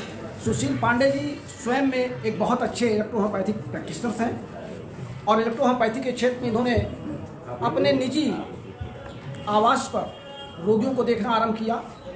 इसके पहले ये क्या करते थे इलेक्ट्रोहोम्योपैथी में, मैंने इस पर जानने का प्रयास नहीं किया, मैं पिछले इतिहास में जानना नहीं चाहता, लेकिन वर्तमान में पिछले 1 वर्षों से लगातार ये मेरे संपर्क में बने हुए हैं। अपने रोगियों के बारे में वीडियो कॉल कराते हैं, कंसल्ट करते हैं, और दवाइयाँ जो मैं बताता हूँ देते हैं। अब मैं इन्हीं के मुँह से सुनना चाहता हूँ कि ये इन दवाओं पर या इन फार्मूलों पर ये कितने प्रतिशत अपने रोगियों को सफलता दे रहे हैं। जो फार्मूले मैं बता रहा हूँ इसका जवाब इन्हीं के मुँह से सुनिए आप।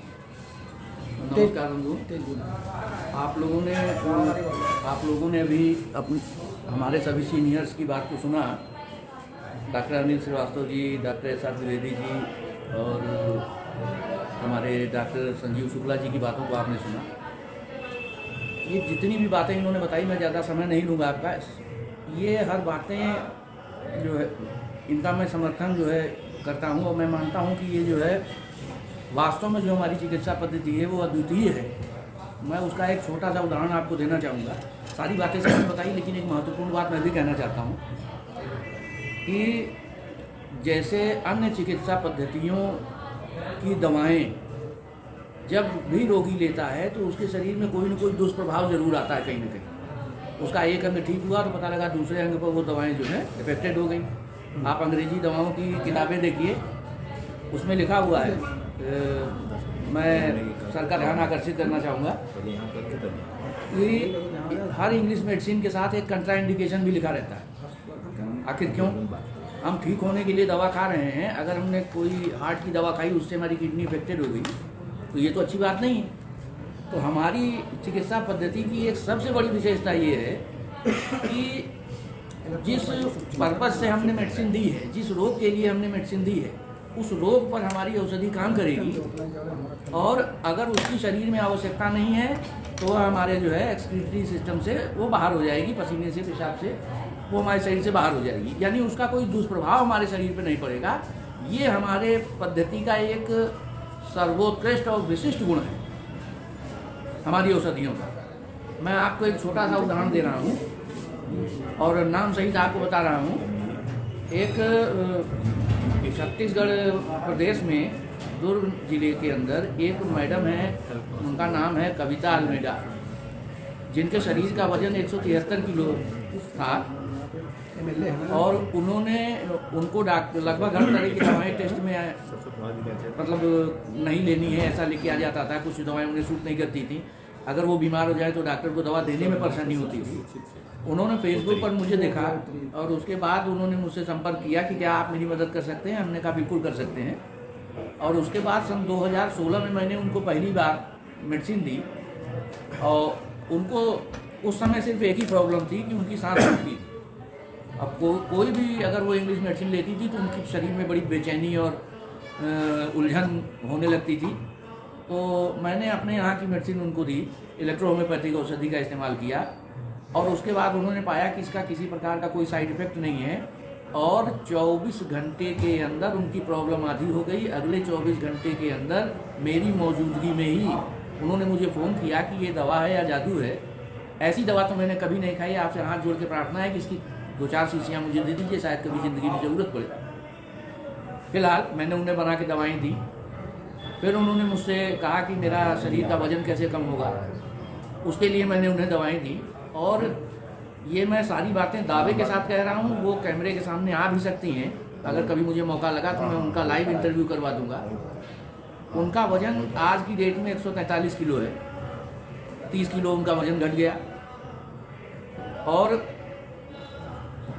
एक और उनको परेशानी थी कि उन्होंने कुछ धड़कन बढ़ने की दवाएं खाई, उनकी हार्ट बीट बहुत तेज़ हो जाती थी।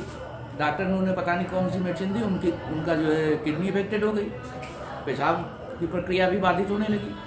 तो मैं इमरजेंसी रूप से उनके पास गया अपनी दवाएं लेकर के, और वहाँ पर उनको मैंने वो दवाएं दी। 3 दिन वहाँ मैं रुका रहा, 3 दिन में प्रॉब्लम सॉल्व हो गई।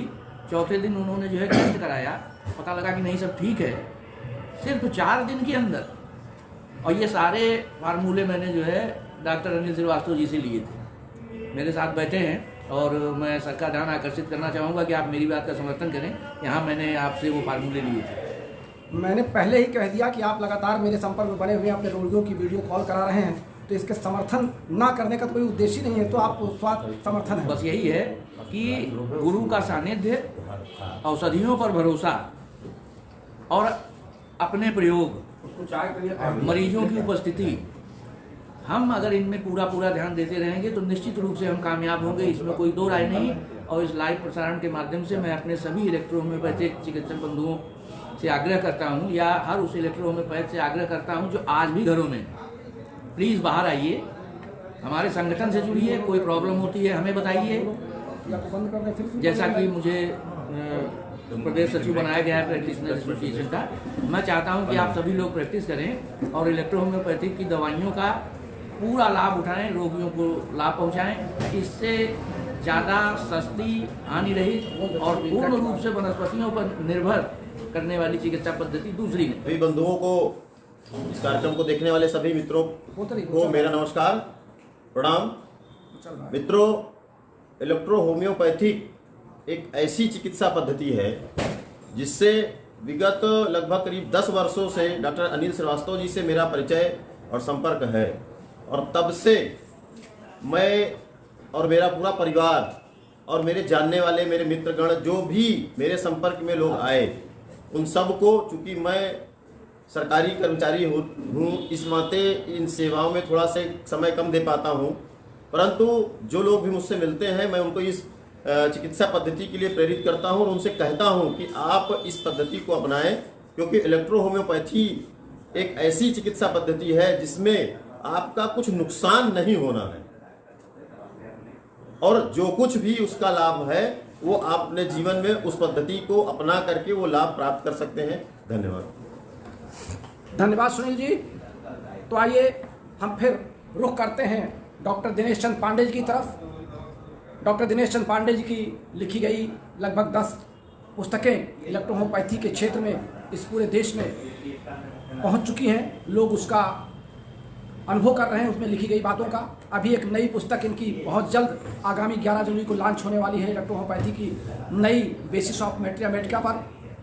और आपके बहुत अच्छे अनुभव हैं पिछले 35 वर्षों के। मैं आपसे जानना चाहूँगा कि इलेक्ट्रोहोम्योपैथी के बारे में, जो देश में तमाम कुकुरमुत्तों की तरह संस्थाएं उभर के इलेक्ट्रोहोम्योपैथी की आ गई हैं, तमाम संगठन उभर के आ गए हैं, तमाम इसके जानकार उभर के आ गए हैं, जो लगातार ये नहीं बता पा रहे हैं कि इलेक्ट्रोहोम्योपैथिक दवाएं हानि रहित क्यों हैं। वो ये नहीं बता पा रहे हैं कि इलेक्ट्रोहोम्योपैथी की दवाओं को 38 से 39 क्यों नहीं बनाया गया।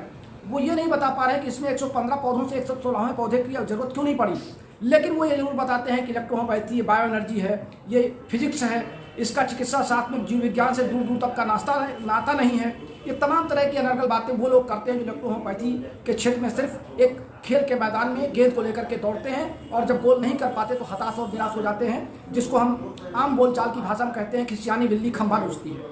तो डॉक्टर दिनेश चंद पांडे जी के अनुभव सुनिए कि इलेक्ट्रोहोम्योपैथी के बारे में इन सवालों के जवाब, यानी ये दवाएं हानि रहित क्यों हैं, दवाओं में 38 की आवश्यकता क्यों है, इन सब पर आपके विचार हम संक्षिप्त में जानना चाहेंगे। चूँकि ये कार्यक्रम बड़ा लंबा चला है, तो दिनेश जी आप इसको संक्षिप्त में, इस सवाल के जवाब हमारे देश विदेश में चल रहा है, लाइव प्रसारण लोग सुन रहे हैं, और अभी इसके पिछला जो कार्यक्रम चला है उसमें तमाम लोगों के फ़ोन कॉल्स भी मेरे पास आने शुरू हो गए थे, और आप सब बहुत जोरदार इस कार्यक्रम को लाइक करें। मैं देख रहा हूँ फिर आप सब लाइन पर आ चुके हैं, आप सबकी फोटोएं भी आना शुरू हो गई हैं और आपके लाइक भी आ रहे हैं। तो दिनेश चंद पांडे जी बताएं। सभी इलेक्ट्रोहोम्योपैथ जितने भी हमारे चिकित्सक बंधु हैं सबको जो है नमस्कार कर रहा हूँ, और आप लोगों को बहुत बहुत बधाई दे रहा हूँ कि आप लोग इससे जुड़े हुए हैं। तो सच बोलिए आपका मनोबल बढ़ा है, और डॉक्टर अनिल श्रीवास्तव और हमारे और भी जितने भी इलेक्ट्रोहोम्योपैथ चिकित्सक हैं सब इसमें जुड़े हुए हैं, वो आपको मार्गदर्शन भी कर रहे हैं। जहाँ पर बुनियादी बातें हैं, कुछ प्रारंभिक चीज़ें हैं, इसको ऐसा है ना कि लोग कहते कुछ है करते कुछ है। आप जो अनिल जी बता रहे हैं डॉक्टर साहब बिल्कुल सही बता रहे हैं, इसमें क्या रिएक्शन क्यों नहीं करता है। जो पौधे हमारे हैं वो पौधे हानि रहित हैं, उनका अगर आप मैटेरिया मेडिका अपने इंडियन में तो है, ये जो भी पौधे हैं आपका ये फार्माकोपिया हमारे नहीं, होम्योपैथ से किसी में भी ये बोटेनिकल सर्वे ऑफ इंडिया ये उनके यहाँ जो है जो हर पौधों के बारे में पूरा विश्लेषण होता है। मैं भी एमएससी बॉटनी से रहा हूँ, तो इसलिए मैं आपको बता रहा हूँ, वो बोटेनिकल सर्वे ऑफ इंडिया में सारे जो है उनके रखे हुए हैं। तो आप जब तक उनकी प्रॉपर्टी, उन पौधों की पहले प्रॉपर्टी आप जानिए, वो पौधे कहाँ काम करते हैं। जैसे आप जनरल आप बात है, तुलसी आप सभी लोग जानते हैं भाई, खांसी में भी आराम करेगा, कफ में भी आराम करेगा, साथ साथ आपको डाइजेशन में भी आराम करेगा। आप कैसे जानते हैं, किसने बताया आपको? तो एक परंपरा से आया है, हमारे वैद्यों ने बताया है। हमारे चिकित्सा पद्धति आयुर्वेद जो है ये बहुत प्राचीन है, इसको हमने कहीं कोई पैथी, वो मदर है सब पौधियों का। तो कहने का मतलब ये जो पौधे हमारे हानि रहित हैं वही पौधे इलेक्ट्रोहोमोपैथ में लिए गए हैं। और कहते हैं कि रिएक्शन नहीं करता है, क्यों भाई? जो है इसलिए कि हमारे डिस्टिल वाटर और पौधे के अलावा कोई केमिकल का इस्तेमाल नहीं होता है। हम भी मरीजों के यहाँ देते हैं, तो कहते हैं भैया अगर व्रत है तभी आप इसको लो, इसमें नमक भी नहीं मिला होगा, ठीक है। तो अब आप जब कुछ में केमिकल मिला ही नहीं, जो केमिकल आपके पौधों में जो केमिकल है, पहले से मालूम है इन पौधों में ये केमिकल है। अभी एक बुक आपकी आ रही है जो सारा केमिकल कंपोजिशन है, सब उसमें दिया गया है, इसमें केमिकल कंपोजिशन क्या है। अब आते हैं इलेक्ट्रोहोमोपैथी की बात जो है, अब पौधा जो उसमें है, तो आप साइंस के स्टूडेंट हैं, तो सबसे यूनिट क्या होती है? किसी जीव की यूनिट होती है उसका सेल, और सेल का यूनिट क्या होता है? उसका न्यूक्लियस। उसका यूनिट क्या होता है? डीएनए, ठीक है। तो वो पौधों का जो डीएनए है उसको आप देखेंगे तो उसमें क्या होगा है? तो न्यूक्लिक एसिड जो है, न्यूक्लियस हमारा जो है मेन है हर पौधे का, वही हमारे यहाँ भी है। तो कहने का मतलब यह है कि कोई भी ऐसा पौधा हमारे यहाँ नहीं है जो हानि रहित हो। जब डिस्टिल वाटर में बनाया जाता है, कोई केमिकल नहीं होता है और एक टेम्परेचर पर रखा जाता है। जैसे अभी डॉक्टर अनिल श्रीवास्तव ने बताया, मैं भी जो है केवल सूर्य की रोशनी में ही बनाता हूँ। अब प्रश्न आता है कि मान लो जाड़ा है, सूर्य की रोशनी नहीं मिल रही है, तो पौधे हम कौन से इस्तेमाल? जो फ्लावरिंग टाइम होता है उस समय पौधे लेते हैं। ये नहीं कि 12 महीने हम दवा बना रहे हैं, ये गलत बात है। हाँ, अगर उस समय मान लो जाड़े में कोई है, ठंडी में है जहाँ पे सूरज की रोशनी नहीं मिल रही है, तो ये जो सूरज की रोशनी ये प्राकृतिक ये बन रही है, हम लोग जो नेचुरल बना रहे हैं। तो वो व्यवस्थाएं भी मेरे पास नहीं कि टेम्परेचर कांस्टेंट पर रखा जाता है। ओरिजिनल तो ये होता है कि एक टेम्परेचर 35 या 37-38 तक जो है आप लगा दिया टेम्परेचर, उसी पर आप दवा रख दिया एक हफ्ते तक, फिर उसके बाद जो है उसको 2-3 बार जो है रिपीट कर रहे हैं। तो वो आता है टेम्परेचर कांस्टेंट आता है, एक प्रोसेस है, ये इंस्ट्रूमेंट है। तो हमारे पास वो नहीं है, तो सबसे ज़्यादा हम क्या कहते हैं, ये हम सूर्य की रोशनी में लेते हैं। तो सूर्य की रोशनी में हम कब लेते हैं? जब फ्लावरिंग प्लांट हमारा होता है उसी समय पौधों का लेते हैं जो है, क्योंकि उस समय क्या होता है उनके जो एल्कलाइड है, जो सैप है, फ्लूइड है, वो थोड़ा सा कंसनट्रेट होता है। तो हम जब उनको एक डिस्टिल वाटर में रखते हैं तो उसमें केमिकल पौधे का ही केमिकल आ रहा है ना, उसी का एल्कलाइड इसमें निकल रहा है, कोई अलग से कोई चीज़ है नहीं। अभी कहता है रिएक्शन कौन करता है? खाली पेट दवा, हम जड़ी बूटियों की दवाएं हमारी बनी हुई हैं, हम खाली पेट दिलाते हैं। खाने से आधा घंटा पहले या तो खाने के 1-1.5 घंटे बाद पिलाया जाता है। और दवाएं जो हैं रिएक्शन क्यों कर देती हैं? कहते हैं बॉडी में रिएक्शन, हमारी दवा होती ही नहीं। आप करके देखो ना, अब तुलसी कौन सा रिएक्शन करेगी भाई? तुलसी में अगर कोई केमिकल मिला दोगे तो होगा जो है। तो हमारी दवा जो है एक डिकम्पोज है। एक बार ऐसे हुआ था बनारस में, डॉक्टर साहब याद होगा, एक महाशय थे, हम नहीं नाम बताएंगे, तो उन्होंने जब अपना दिखाया डेमोन्स्ट्रेशन जो है, तो डिस्टिलेशन दिखा रहे थे। तो हमारे डिस्टिलेशन नहीं है, हमारे टेम्परेचर है, हम डिकम्पोज करते हैं। उन्होंने कहा भाई फर्मेंटेशन भी नहीं। हमने कहा ठीक है भाई, फर्मेंटेशन तो नहीं है। फर्मेंटेशन क्या है? Fermentation is the presence of east.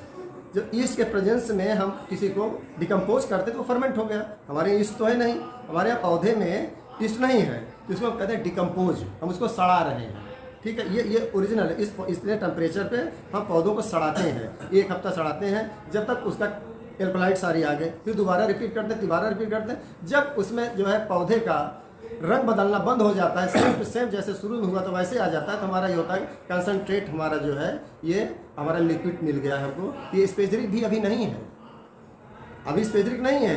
एक पौधे का ये हम एक तरह का एक्सट्रैक्ट कह देते हैं कि हमारे पास आ गया। अब इसको हम डाइल्यूट करते हैं, कब तक? जब तक कलरलेस स्मेललेस नहीं हो जाता है। जब कलरलेस स्मेललेस हो जाता है वो हमारा स्पेजरिक होता है। अब इसमें मिलाने के लिए हम डिस्टिल क्या नाम रेक्टिफाइड स्पिरिट क्यों मिलाते हैं? मेन होता है डिस्टिल वाटर भी जो है एक टेम्परेचर पे गड़बड़ा जाता है, उसमें कुछ फंगस आ जाते हैं, इसलिए आरएस हम केवल जो है नाम मात्र के मिलाते हैं जिससे डिस्टिल वाटर खराब ना हो। तो 1:9 के अनुपात में ही दवाएं बनाई जाती हैं। किसी को कोई रिएक्शन है, और दूसरी बात एक धारणा आप लोग बंद कर दीजिए, ये अनर्गल बातें हैं। फिजिक्स कैसे हो गई? पौधे की दवा का इस्तेमाल हम कर रहे हैं, उसका सेल का इस्तेमाल हम कर रहे हैं, उसका एल्कोलाइड हम इस्तेमाल कर रहे हैं, हम मान लो सूरज की रोशनी हम ले रहे हैं, फोटॉन ले रहे हैं, तो ये कैसे फिजिक्स का फोटॉन मिले? वो फिजिक्स हो गया।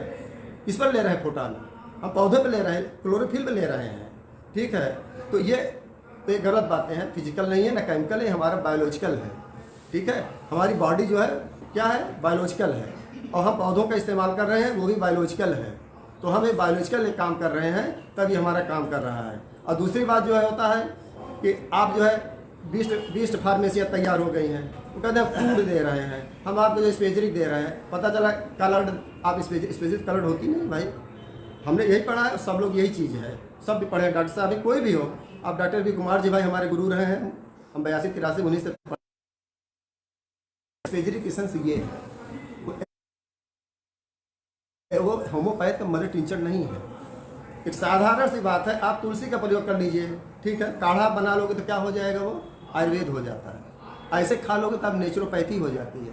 हम डिस्टिलेशन कर लेते हैं तो हमारा होम्योपैथ हो जाता है, उसको हम डिकम्पोज कर लेते हैं पौधे 2-3 बार करके, ये हमारा इलेक्ट्रोपैथ हो जाता है। केवल डिस्टिल वाटर और पौधे के अलावा कोई भी केमिकल हमारे यहाँ इस्तेमाल नहीं होता है।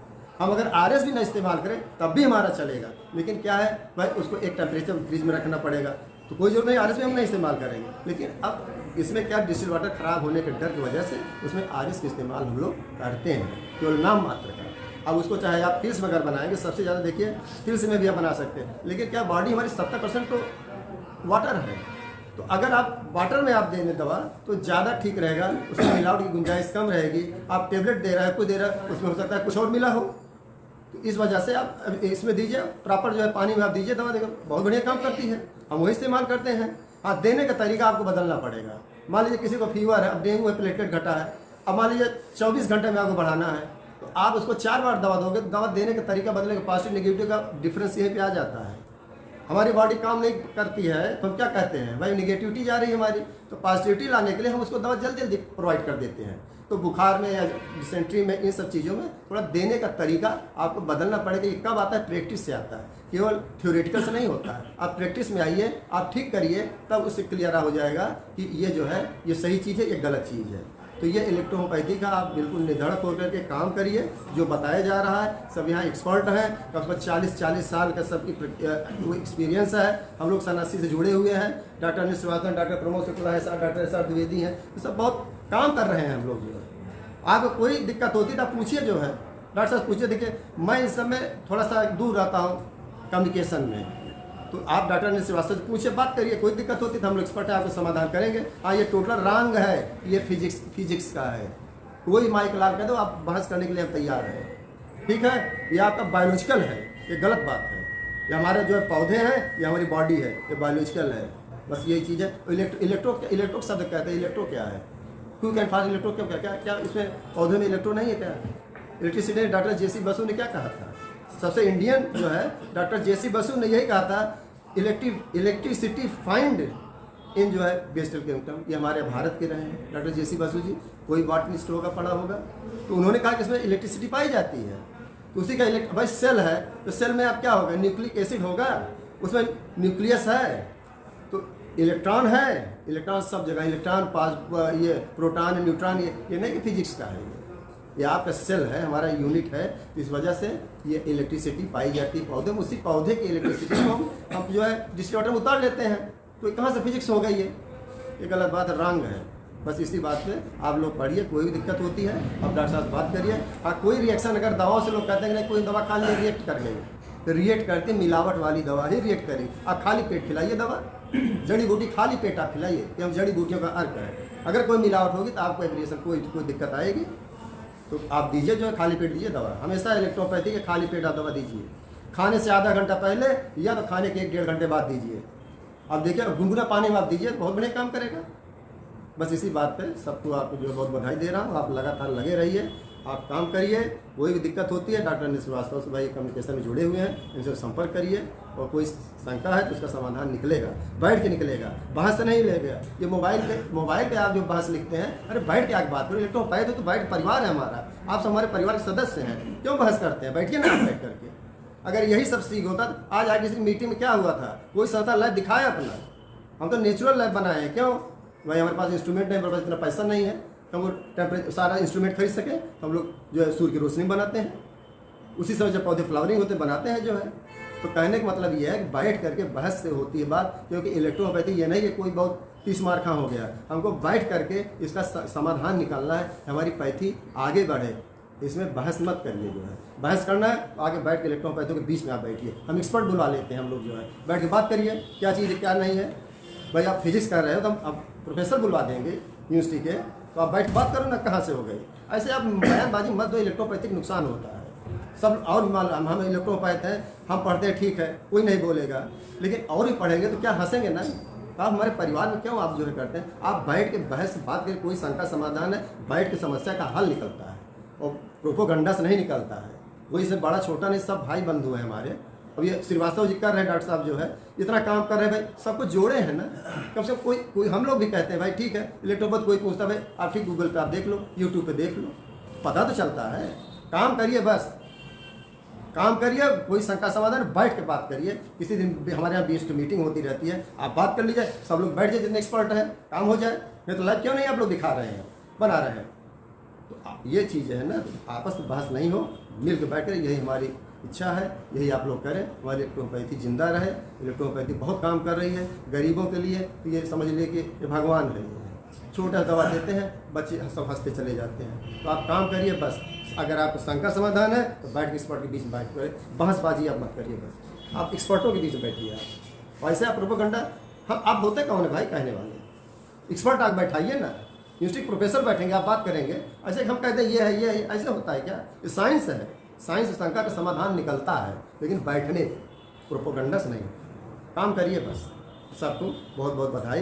डॉक्टर साहब जुड़िए और इनको बहुत बधाई के पात्र हैं जो सब एक साथ पिरोए हुए हैं। एक माला गुथा है, उसी माले में आप सब लोग हैं, हम सब लोग भाई हैं, बंधु हैं, एक दूसरे से हम परिवार हैं। इलेक्ट्रोपैथ कोई शंका समाधान हो, इसमें कोई किसी बुराई नहीं कर रहा है। सब लोग मिल बैठ के आप काम करिए, कोई शंका उसका समाधान निकलेगा। जय हिंद, जय भारत, जय इलेक्ट्रोपैथ। तो बहनों और भाइयों, अभी आपने सुना डॉक्टर दिनेश चंद पांडे के विचार। ये बात तो क्लियर है कि इलेक्ट्रोहोम्योपैथी की औषधियों का कोई संबंध दूर दूर तक भौतिक विज्ञान से नहीं है। इलेक्ट्रोहोम्योपैथी एक चिकित्सा शास्त्र है और चिकित्सा शास्त्र का प्रत्येक अंग जीव विज्ञान से ही संबंधित है या तो रसायन विज्ञान संबंधित है। फिजिक्स का आधार हो सकता है, मैं ये बार बार कहता हूँ, उसके कोई सिद्धांत यहाँ पर उस इलेक्ट्रॉन के आने का सिद्धांत, फोटॉन के आने का सिद्धांत ये हो सकता है। यानी हम फिजिक्स को आधार तो बना सकते हैं, लेकिन आप फिजिक्स को कह नहीं सकते कि ये फिजिक्स है या भौतिक विज्ञान से है। अगर आपको याद हो, मैंने 2 पोस्टें ग्रुप में डाली थी। जैसे ही उन विशेषज्ञ महाशय का भौतिक विज्ञान पे विचार आया, वैसे ही CBSE डिग्री कॉलेज के गोरखपुर के एक फिजिक्स के PhD होल्डर का मेरे पास फ़ोन आया और उनकी 4 लंबी पोस्टें आई और उन्होंने लिखा कि जो आपने बोला वो विज्ञान के आधार में बोला और जो उनका जवाब आ रहा है वो विज्ञान के आधार से दूर दूर तक उसका नाता नहीं है। मैं फिजिक्स से PhD हूँ, MSc हूँ, उसके बाद मैं इस डिग्री कॉलेज का प्रिंसिपल बना। मैं उनसे वार्ता करना चाहता हूँ कि वो भौतिक विज्ञान के आधार पर इसको कैसे चिकित्सा विज्ञान को तराश रहे हैं। और बहुत उन्होंने सीधे लिखा कि ये सब इलेक्ट्रोहोम्योपैथी के फ्रॉड हैं, इनको आकर के हम लोगों से मंच पर बहस करना चाहिए। हम लोग भौतिक शास्त्र के ज्ञाता हैं, भौतिक शास्त्र का संबंध पदार्थों से है, ना कि चिकित्सा विज्ञान से। और वही बात हमारे बॉटनिस्ट, वनस्पति विज्ञान के विशेषज्ञ डॉक्टर दिनेश चंद पांडे ने कहा। और इनका एक संदेश और भी है कि आप मंच पे आकर के बहस करें। हमारे उन तमाम युवा साथी जो उनकी पीठ थपथपा देते हैं या अपने निजी स्वार्थ में जय जयकार कर रहे हैं भौतिक विज्ञान शास्त्र के इलेक्ट्रोहोम्योपैथिक ज्ञाता की, कृपया वो भी समझ जाएं। इलेक्ट्रोहोम्योपैथी में अहंकार नहीं, प्रेम और स्नेह का भावना जगाइए, एक दूसरे को जोड़िए, एक दूसरे की बातों को समझिए। इलेक्ट्रोहोम्योपैथी की औषधियाँ एंजाइम्स ही हैं, सामान्य ताप पर बनती हैं, डिकम्पोज करके बनती हैं। आपने एक पूरी परिभाषा सुन लिया कि डिस्टिलेशन में, डिकम्पोज करने में और फिल्ट्रेशन में और फ्रेगमेंटेशन में क्या क्या अंतर है। ये डॉक्टर दिनेश चंद पांडे ने आपको संक्षिप्त बताया, लेकिन पूरी बातें बता गए। हम दवाओं को डिकम्पोज करते हैं, हम सड़ाते हैं सूर्य के प्रकाश में या नॉर्मल टेम्परेचर पर, वो भी एक निश्चित टेम्परेचर पर, एक निश्चित टाइम पर। और जब वो तापमान हमको नहीं मिलता तो हम वो प्रैक्टिकल बंद कर देते हैं। हम उस दवा को बनाने के लिए तब तक कार्य अपना स्थगित किए रहते हैं। फिर जब वो टेम्परेचर हमको मिलता है, वो पार्ट मिलता है, उस तरह के हमको एटमॉस्फेयर मिलते हैं, हम फिर बनाते हैं। इसीलिए इलेक्ट्रोहोम्योपैथी की दवाएँ बहुत लॉन्ग ड्यूरेशन तक में बनाने का इसका प्रोसेस है। अब जैसा दिनेश जी ने कहा कि हम लोग इतने ज़्यादा धनी नहीं हैं या इतने ज़्यादा अच्छे लैब हम मेंटेन नहीं कर पा रहे हैं, तो हम और जो लोग लैब दिखा रहे हैं वो गवर्नमेंट के ऊपर अपना एक्स्ट्रा ऑर्डिनरी प्रेशर डालना चाहते हैं कि हमारे पास इतने अच्छे लैब हैं। ज़रा हमको बताएं कि जब वो 100 डिग्री के टेम्परेचर पर खौला करके उसको डिस्टिल करते हैं तो उन दवाओं में रह क्या जाता है। जब किसी पौधे को आप 100 डिग्री सेंटीग्रेड पर खौला देते हैं और फिर उसकी बूंद गिरा के आप कहते हैं मैं इसकी दवा बना रहा हूँ, तो कैसे इलेक्ट्रोहोम्योपैथिक दवा रह गई। इलेक्ट्रोहोम्योपैथी की कोशिकाओं में पाए जाने वाले एंजाइम्स 37 डिग्री के बाद जाते जाते बेकार हो जाएंगे। 42 डिग्री तक कोई एंजाइम्स काम ही नहीं करता है, तो आप कैसे कहते हैं कि 100 डिग्री पे इसको खौला करके बूंद बूंद करके गिरा रहे हैं? आप चंपा में अच्छा लैब बनाए हो, या हिमाचल में अच्छा लैब बनाए हो, या आप जबलपुर में अच्छा लैब बनाए हो? और एक बात, जो लोग पेटेंट बनाते हैं, चाहे वो कफ सिरप बनाते हो, चाहे वो टैबलेट बनाते हो, चाहे वो इंजेक्शन बनाते हो, जरा वो हमको बता दें कि जब इलेक्ट्रोहोम्योपैथी की औषधियों का बेस केवल डिस्टिल वाटर है, तो वो किस रेशियो में, जैसे वो कहते हैं हम डाइल्यूशन भी यूज करते हैं, तो उनके टैबलेट में कौन सा डाइल्यूशन होता है, उनके इंजेक्शन में कौन सा डाइल्यूशन होता है, उनके कफ सिरप में कौन सा डाइल्यूशन होता है? और दूसरी बात, चूँकि समय ज़्यादा हो रहा है, मैं समय ज़्यादा नहीं लूँगा, 3-4 बातों पर महत्वपूर्ण, आप चूँकि आपके फ़ोन कॉल्स आने लगे थे हमारे लंच ब्रेक में, और आप सब ने इस कार्यक्रम की सराहना की थी, इसलिए हमको लंच ब्रेक के बाद इसको चलाना पड़ा, नहीं तो हम लोग इस कार्यक्रम को बंद करने वाले थे। जो लोग ये कहते हैं कि हम 1000वां डाइल्यूशन दे रहे हैं, 1000वां डाइल्यूशन दे रहे हैं, 10,000वां डाइल्यूशन दे रहे हैं, 200वां डाइल्यूशन दे के बहुत अच्छा परिणाम दे रहे हैं, मैं उनसे पूछना चाहता हूँ कि अगर मलेरिया का रोगी आ गया तो आपने 200वां डाइल्यूशन दे दिया, और डेंगू का रोगी आ गया आपने 1000वां डाइल्यूशन दे दिया, तो ये जो और अगर आपका पेट दर्द का रोगी आ गया तो आपने कौन सा डाइल्यूशन दे दिया? और ये बताइए कि वो डिस्पेंसरी पर डॉक्टर अपने यहाँ कितने डाइल्यूशन की बोतलें सजा के रख ले, और किन डाइल्यूशन के जाल में वो फंस करके माया जाल में फंसा रहे और कितना दिन भर रहे। डाइल्यूशन क्या इलेक्ट्रोहोम्योपैथी की धारणा है? डाइल्यूशन दूसरी चिकित्सा पद्धति की विधि है। उनके यहाँ अभी दिनेश चंद पांडे जी ने बताया कि उनके यहाँ दवाओं के बनाने का प्रोसीजर क्या है। जिन सिद्धांत पर उनकी दवाएं बनती हैं वो उसको डाइल्यूट करते हैं, तो फिर वो पोटेंशियम उतारते हैं। पोटेंशियम और डाइल्यूशन में भी अंतर है, इसको भी हमारे इलेक्ट्रोहोम्योपैथी के लोग नहीं समझ पा रहे। इस पर व्याख्या हम बाद में किसी नेक्स्ट क्लास में कर लेंगे।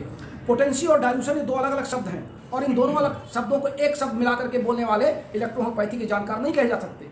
इस नाते मेरे भाई, डाइल्यूशन जहाँ तक पॉजिटिव निगेटिव की बात है, अभी आपको दिनेश जी ने बताया कि जब हम टाइम ड्यूरेशन जल्दी बढ़ा देते हैं, जल्दी जल्दी दवा देते हैं, बुखार तेज है, रोगी दर्द से तड़पता हुआ आ रहा है, तो रमाशंकर जी कहा करते थे अनिल मुट्ठी मुट्ठी भर दवा का प्रयोग करो, क्योंकि गोलियों में उस समय दवा दी जाती थी। अर्थात अगर रोगी आपके पास रोग बढ़ा हुआ लेके आ रहा है तो आप दवाओं को मात्रा बढ़ाइए, उसके बॉडी में जाएगा, जितने एंजाइम जरूरत उतने एंजाइम्स वहाँ उतने मिलीग्राम पहुँच जाएंगे। यहाँ पे एग्रावेशन नहीं होगा। ये तमाम बातें आपको प्रैक्टिस के दौरान ही आएंगी, जब आप प्रैक्टिस पे उतरेंगे। आप फेसबुक पे, व्हाट्सएप पे, पेज पर जैसे मेरा कोई लेक्चर आता है, आपके 2-4 निकलते बरसाती मेढक इस पर कमेंट्स करने लगते हैं। उनके सपोर्ट में फिर कुछ लोग जो उनके सिद्धांत के लोग होते हैं वो लिखने लगते हैं। लेकिन क्या पूरे देश में किसी एक व्यक्ति ने यह कहा कि यह भौतिक शास्त्र है, चिकित्सा विज्ञान? आज तो यहाँ हमारे एक्सपर्ट बैठे, उन्होंने आपकी व्याख्या कर दिया। यही व्याख्या मैं 1 महीने से आपको करना और समझा रहा हूँ। इस तरह की बातें ना बोलें कि हमारी भारत सरकार स्वयं दिग्भ्रमित हो जाए।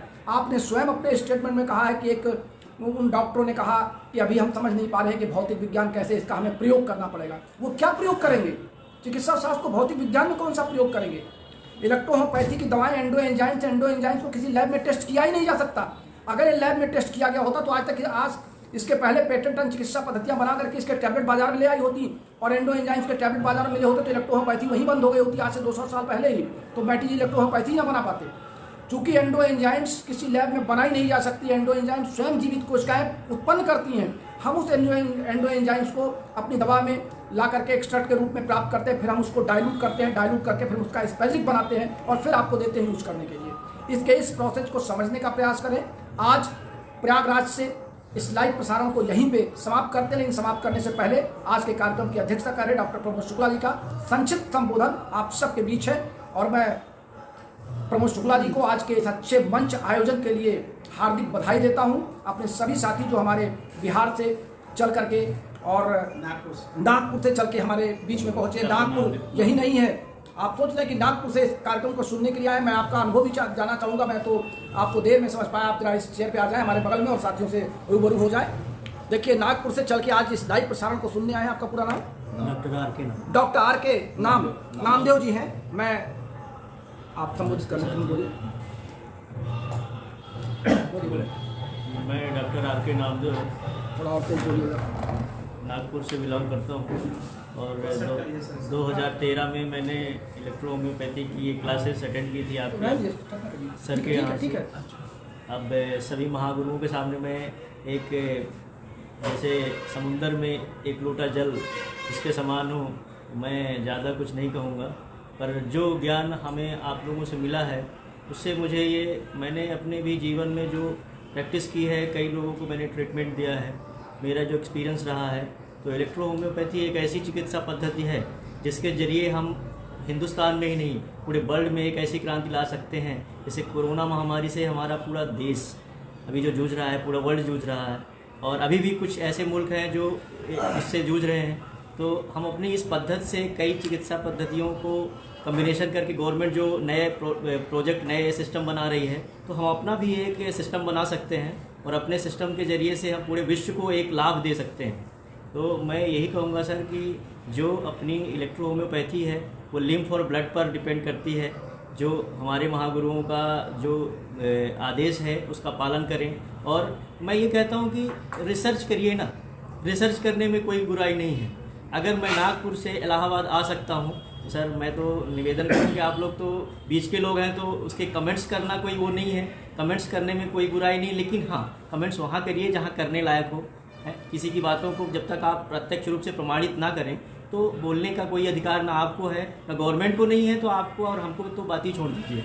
तो मैं निवेदन यही करूँगा सबसे सर कि आप लोग इलेक्ट्रो होम्योपैथी का साथ दें, हम सबका साथ दें।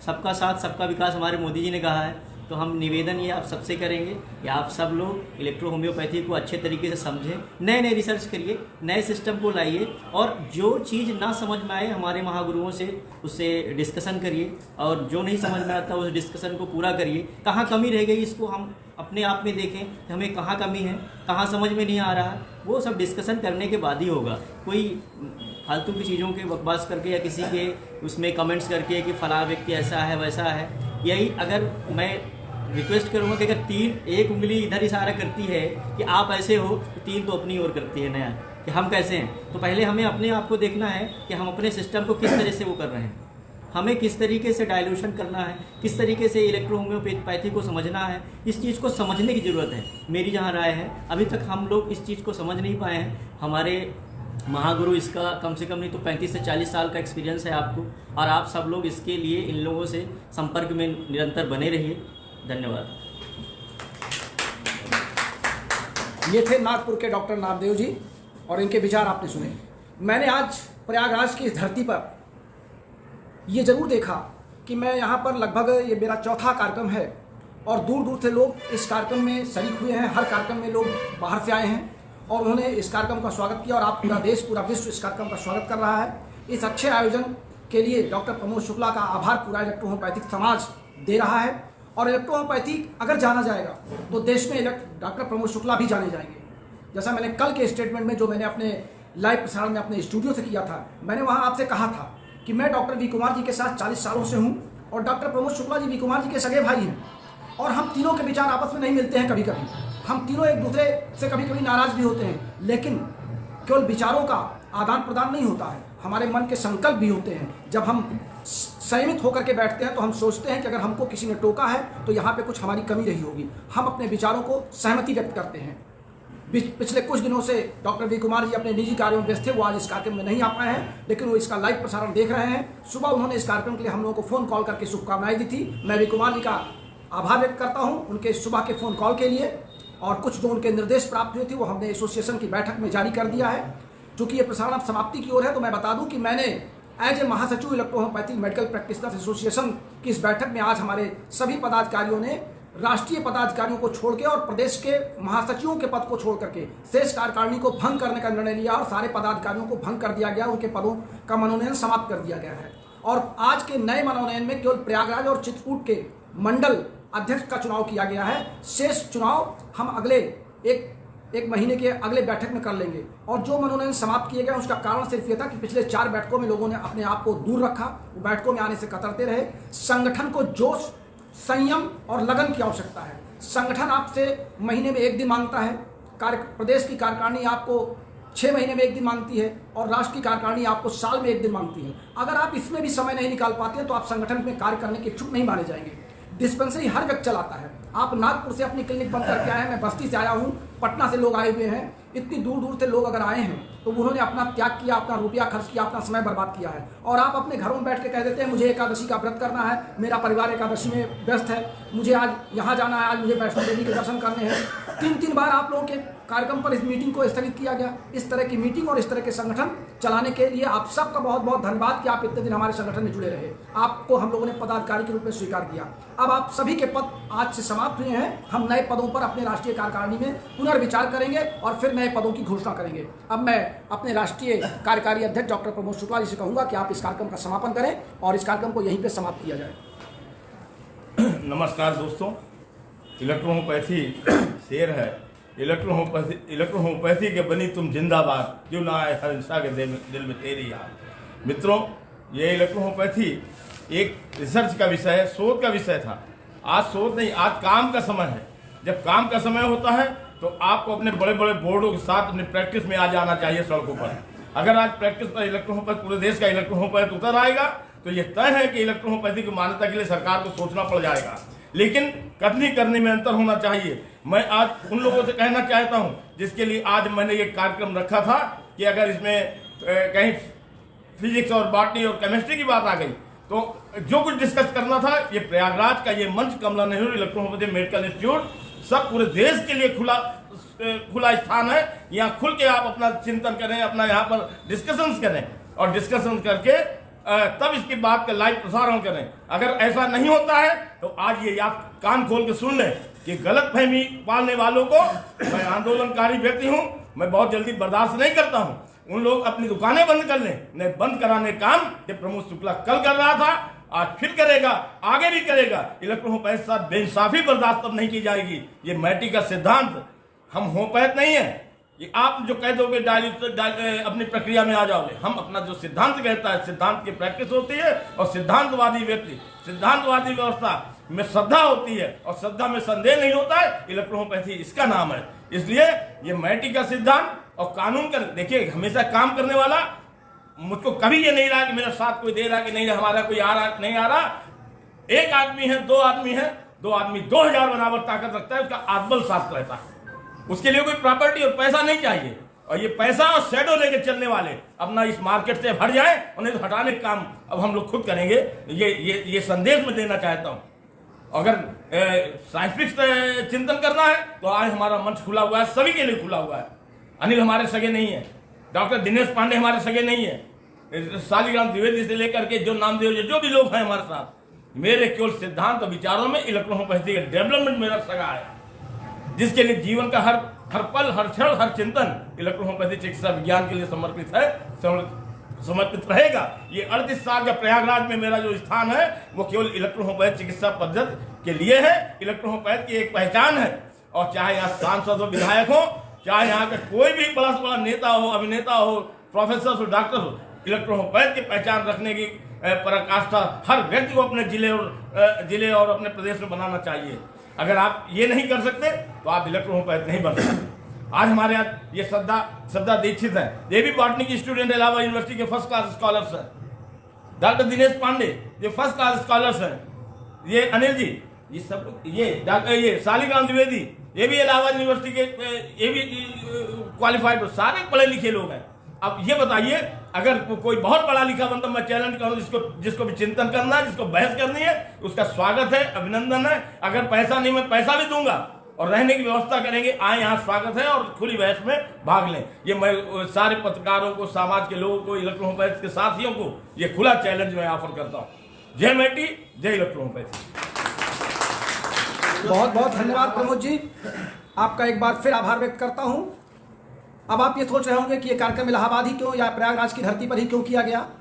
पूरे विश्व की शिक्षा नगरी, या यूँ कहें कि भारद्वाज के समय से चली आ रही शिक्षा का प्रमुख केंद्र हमारे उत्तर प्रदेश की शिक्षा राजधानी कही जाती है, या यूँ कहें कि देश की राजधानी शिक्षा की कही जाती है। इस नाते ये शिक्षा का विस्तार करने वाला क्षेत्र है। यहाँ पर इलाहाबाद यूनिवर्सिटी का नाम पूरे विश्व में मशहूर है और यहाँ के अच्छे स्कॉलर इलेक्ट्रोहोम्योपैथी के समाज से जुड़े हुए हैं। इस नाते बार बार हम प्रयागराज की धरती पर आते हैं। भारद्वाज की मूर्ति भी स्थापित है, पहला विश्वविद्यालय है और पहला चिकित्सा विज्ञान केंद्र भी भारद्वाज द्वारा ही स्थापित यहाँ पर किया गया और बहुत सी चीजें प्रयागराज से जुड़ी हुई हैं। तो प्रयागराज शिक्षा का मूल केंद्र है और जब हम शिक्षा के संबंध में कोई बहस करते हैं, कोई मंच पर एक दूसरे को आमंत्रित करते हैं, तो उसके लिए हमको जरूरत होती है एक शिक्षाविदों की। और हमारे इस प्रयागराज में शिक्षाविदों की कमी नहीं है। इस नाते डॉक्टर प्रमोद शुक्ला जी का आमंत्रण एक बार फिर स्वीकार कीजिए। जरूरत होगी तो हम आपसे फिर मिलेंगे इसी मंच पर, इसी। तो बहनों और भाइयों, कैसा लगा हमारा ये कार्यक्रम आपको? आप जरूर लिखें। आप